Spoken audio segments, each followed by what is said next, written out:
Hello and welcome to yet another very special edition of Goa Wants to Know. My guest this morning is Mahua Moitra, the Lok Sabha MP of the Trinamool Congress, and of course the state in charge of the Trinamool in Goa. Mahua, I'll just start off with a soft question. How's it been as far as TMC's experiment with Goa is concerned? I don't think it's an experiment. I think it's a full-fledged journey which started about 4 months ago. So it's been lovely. I mean, can I complain? Look at the sunshine, look at the sea.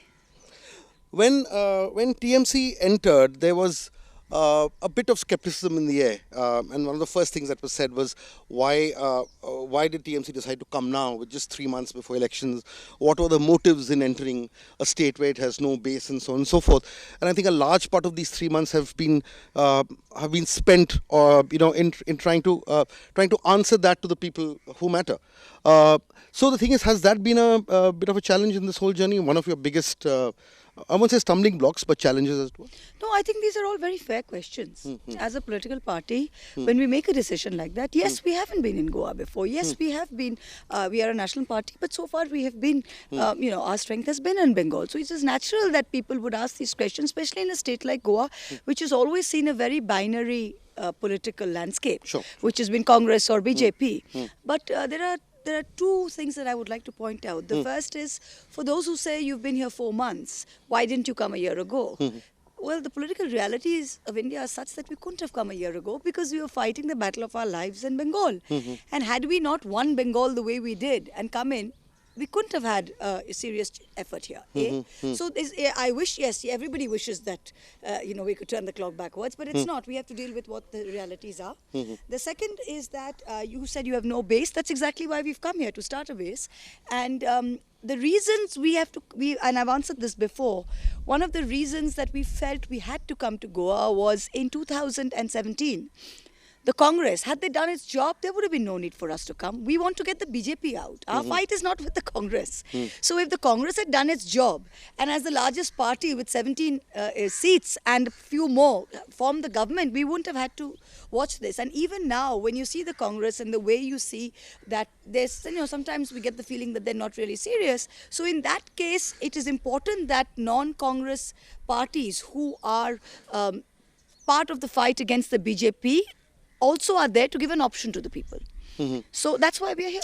It's interesting that you say this, because I was speaking to Arvind Kejriwal the other day, and he said exactly the same thing. One of the reasons why we are here is because the Congress has not done its job. Yes. So it's interesting that there are two non-BJP parties who are literally kind of facing the people on the same narrative, as it were. So does it bother you that the two narratives are running parallel without the parties being in some kind of an understanding? No, I think, the fight is against the BJP. In today's India, there is no greater bond that brings people together than knowing which side of the spectrum you're on. And we're strictly on the side of the spectrum, on the other side of the spectrum as the BJP. And that is there for people to see. We've proven our credentials. I don't think that is up for discussion anymore. So I think that's the underlying, and the voters will see that. The biggest charge leveled by your opponents and some part of Goan society was that you have apparently purportedly come here to split votes, or your political actions will invariably split votes. So the thing is, how have you tackled this this narrative? I would ask these very people who level these accusations at us that if the Congress were capable of consolidating the BJP, the anti-BJP vote, there would have been no need for us to have been here. The Congress is incapable of doing that.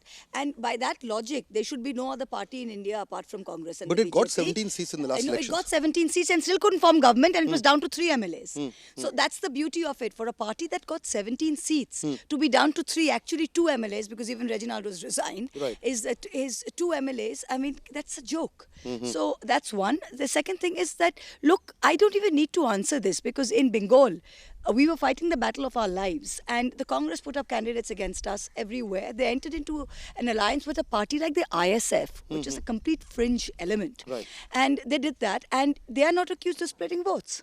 And we are the ones who fought, who defeated the BJP. We would not be standing here today had Bengal gone the other way. Please remember, the entire narrative and the fighting spirit in India would have been a very different place. Tell us, obviously in the last 3 months, you all have managed to field candidates. 26 of them got Right. into an alliance with the MGP. Right.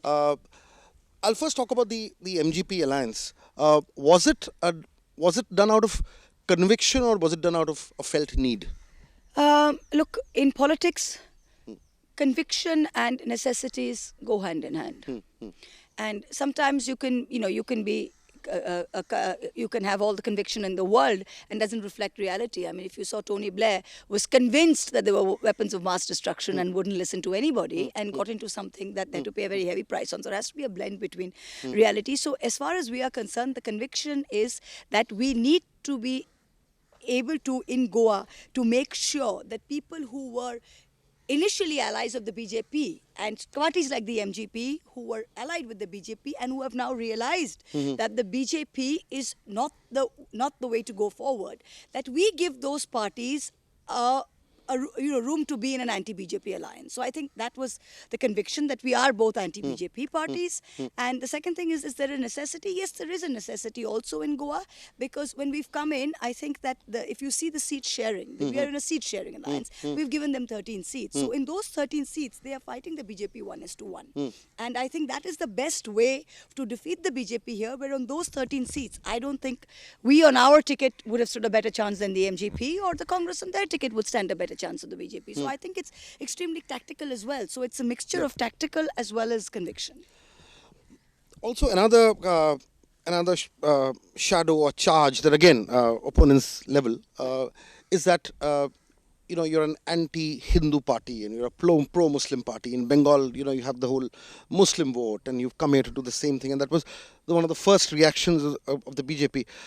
Has that been even a bit of a challenge in Goa? And did the MGP alliance, was it did this factor play a very small part in that decision? No, not at all, because I think we've listened to this BJP propaganda for long enough. The BJP do this very well. They lie and lie and lie and lie till at least somebody starts thinking, oh my God, there must be a little bit of truth into it. So this this pro-Muslim, anti-Hindu thing that the BJP have done, in Bengal we won 217 seats. Right. About 103, 104 would be minority seats. So we've won more Hindu seats that we have Muslim seats. How could we have come to government with our majority if we didn't get the Hindu vote? So I think, to answer these questions over and over again is just playing into the BJP's narrative. Okay.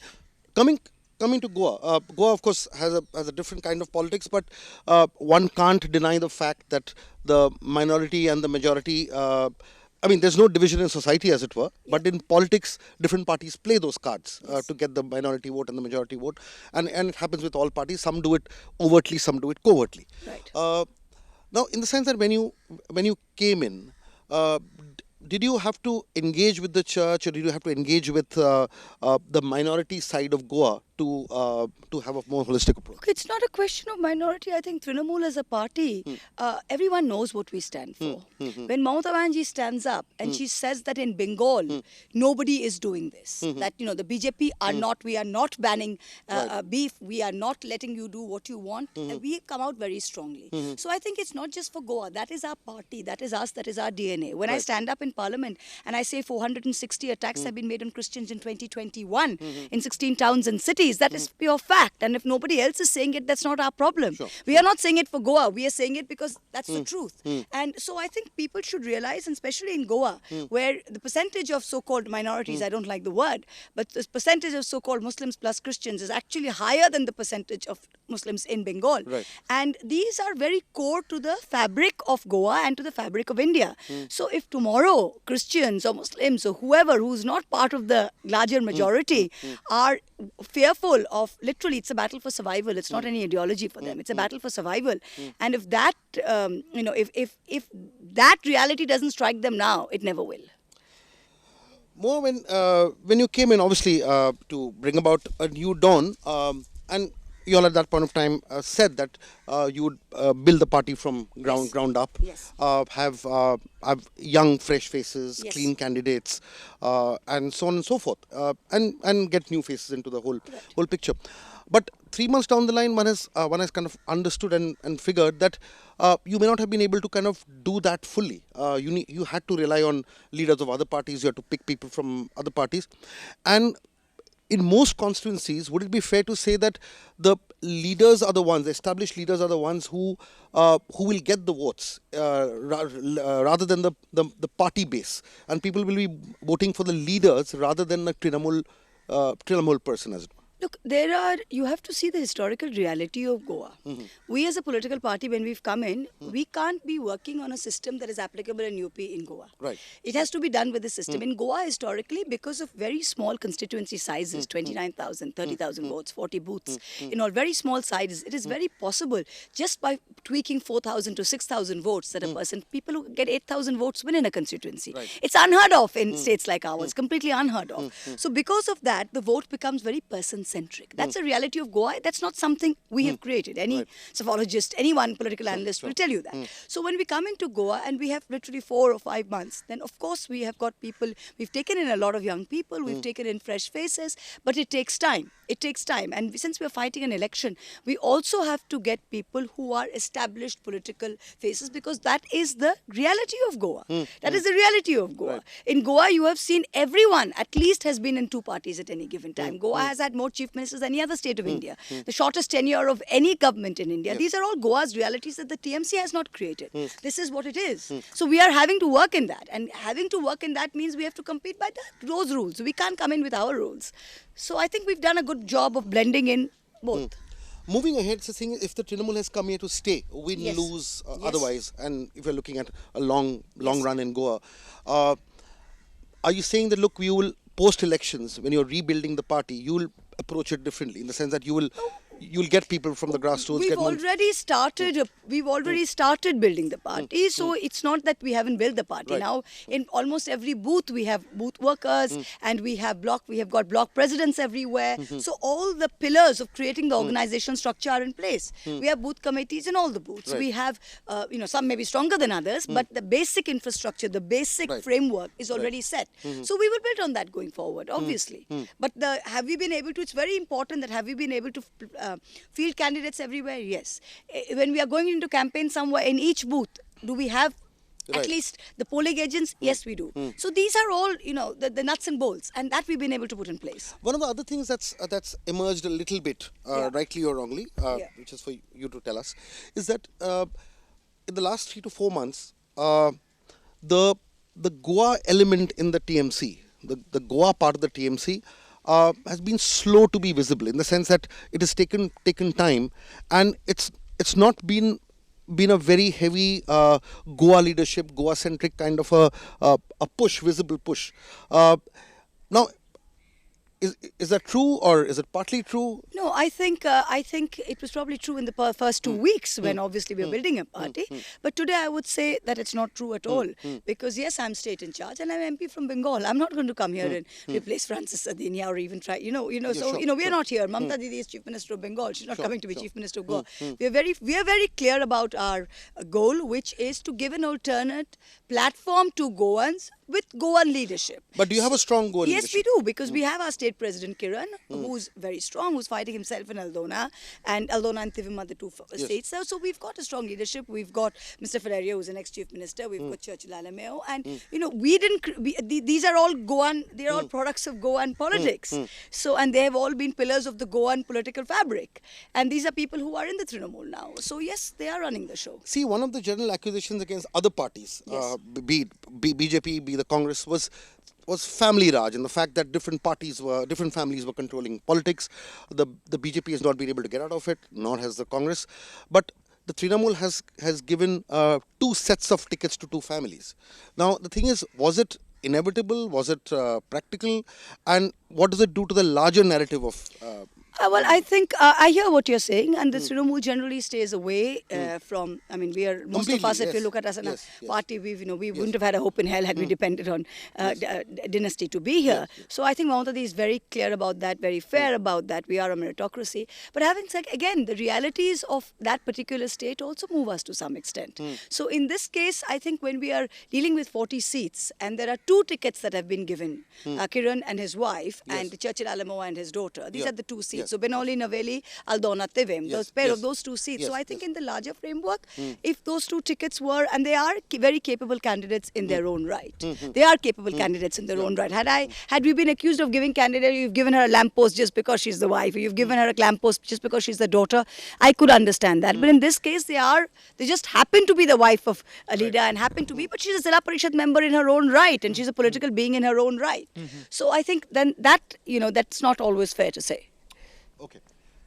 The other issue is okay. We'll get into this the tweet controversy that you had with the Congress. In the sense that way you reached out in Yes, all good yes. faith, to the Congress, and the Congress from the tone of the tweet seemed that they kind of rebuffed you. And Mr. Chidambaram said that I did not get an official kind of a handshake or a reaching out.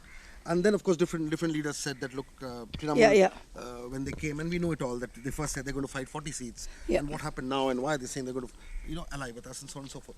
Now, when you see those tweet wars, from the outside, it looks that there is an absolute disarray in this opposition unity narrative. No, look, Twitter is part of social media. Twitter doesn't make or break the vote.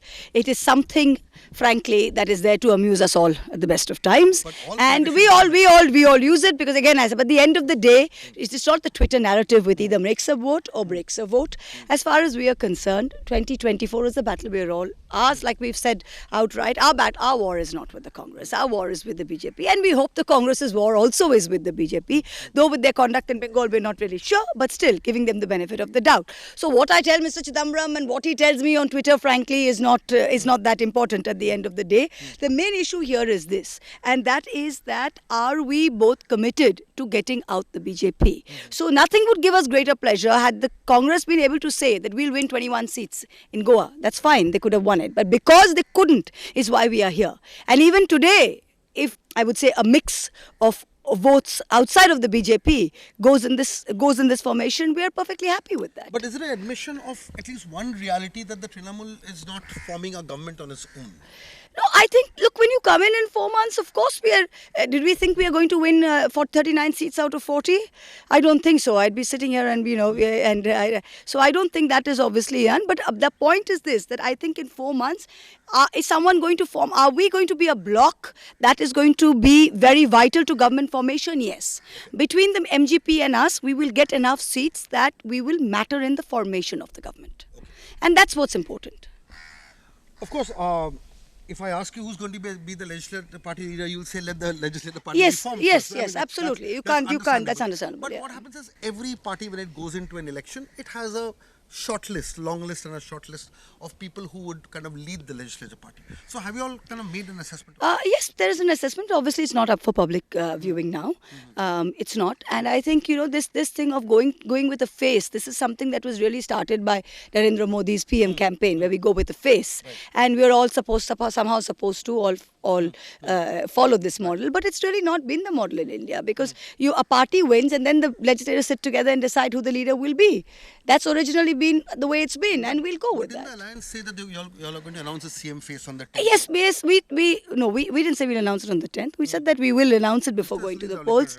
Yeah, so so it's not that we said that we would go to it, but yes, initially we had thought we would go, but given the situation, what is there now, that let the results come and we'll sit together and see what is to be done. So what you're essentially saying is that there's going to be no declared face. There's no declared face. There's no declared face. There's no declared face. No.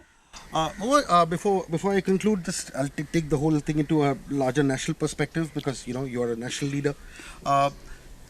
Now, one of the things is looking at Goa to increase the sports share. That's right. Okay. That's no crime. Right. Right. Maybe that's one of the motives, but that's fine. That's par for the course. Right. Looking at 2024. How far is the effort in bringing about a larger national consensus against the current ruling party, and have you been engaging with others? Yes. How has it been going? What's been the feedback? We have been engaging. I think everyone has kind of realized, whether it's the SP, whether it's Mahua, all of us have realized that to get the BJP out, and I said that in my speech day before yesterday, there has to be some understanding of the tactics to be, because if you see, they have only, out of 200 seats from Bihar to Kerala, they have still not been able to win more than 50, the BJP. So if in North and in West they are down, then they are over. And that's something we need to concentrate on. She's going to Akhilesh, she's going to UP. You know, this is working with Akhilesh. You have, KCR has been meeting Lalu's son. And also, I think there is always talk, and even with the Congress. I mean, 2024 is, that's a larger narrative that is imperative for all of us. Mahua Moitra, thank you very much for spending this morning with us and giving us your insights. We hope you and your party do well, and all the very best. Thank you. Thank you very much, Joy. Thank you.